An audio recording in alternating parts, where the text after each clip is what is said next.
Sebele kuna utamu jamani.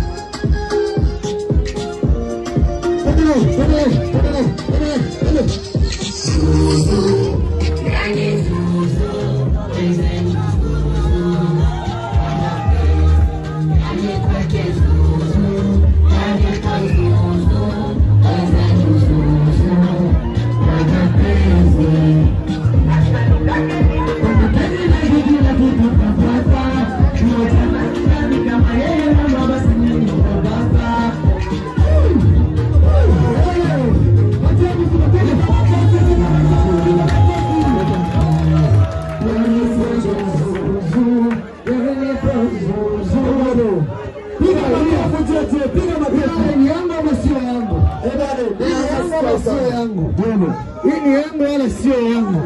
Ni yako. Bwana bila kusikia utamu hapa. Utamu.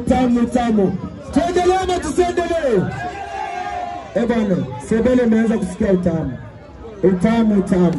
Hii inaitwa ni mambo mbaya sasa. Mwenye alipana simu aache kodi, s'il vous plaît. Ushapana simu uache kodi.